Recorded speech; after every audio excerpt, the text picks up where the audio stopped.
Monsieur le Président, Monsieur le Ministre, Monsieur le rapporteur, mes chers collègues, notre Assemblée examine aujourd'hui la proposition de loi déposée par notre collègue Pascal Bois portant création du Centre national de la musique.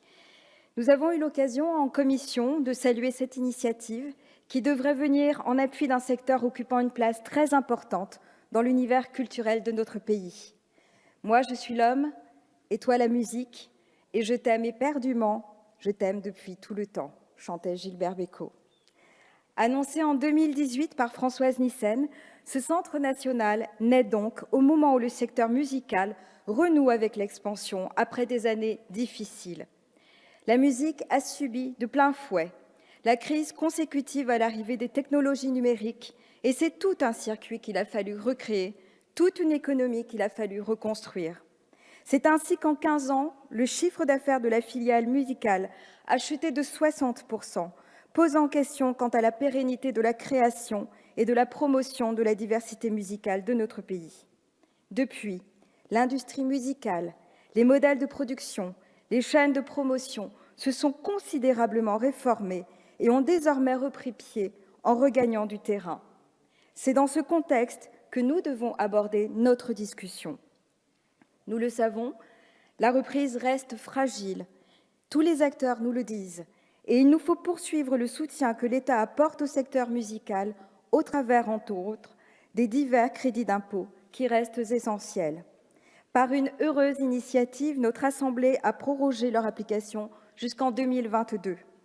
Mais c'est dès maintenant que les acteurs du monde musical, et donc aussi l'État, doivent amorcer et réfléchir les outils qui garantiront l'avenir du secteur.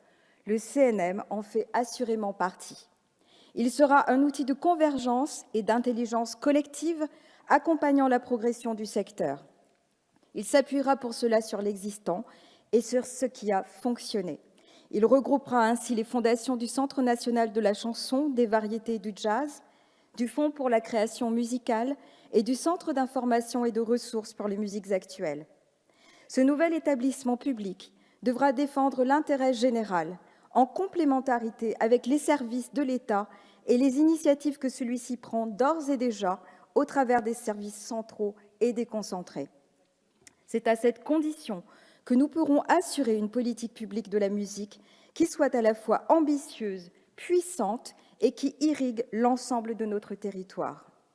L'enjeu premier sera bien entendu de rassembler et rationaliser l'ensemble des dispositifs de soutien à la filière musicale pour la faire gagner en efficacité, mais aussi de mettre en place et de développer une véritable stratégie globale.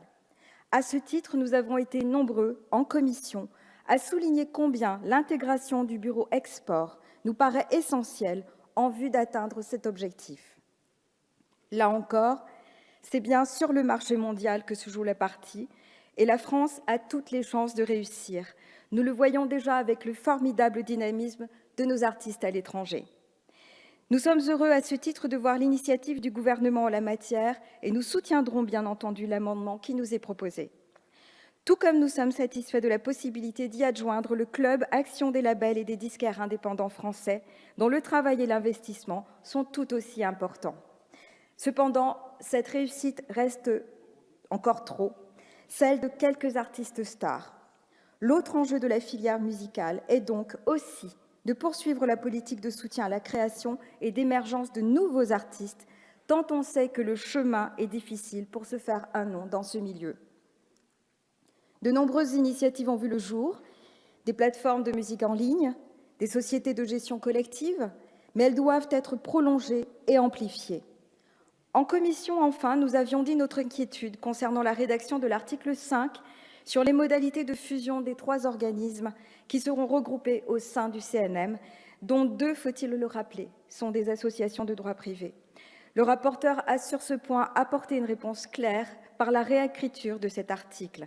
Elle nous semble donc pertinente et sera à même, nous le croyons, de rassurer les acteurs concernés directement par cette fusion.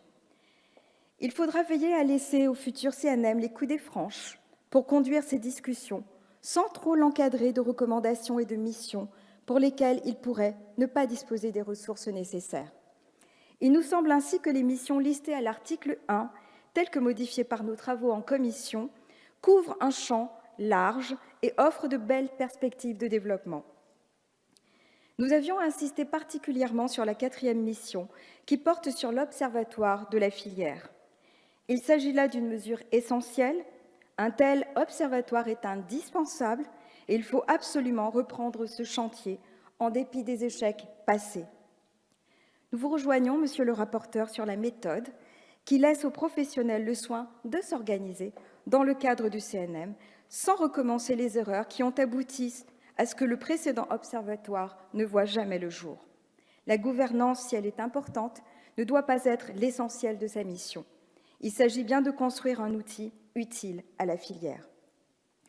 Cette filière se doit d'être mieux connue. Elle mérite également d'attirer de nouveau les plus jeunes vers ces métiers qui sont porteurs de valeurs humaines et artistiques.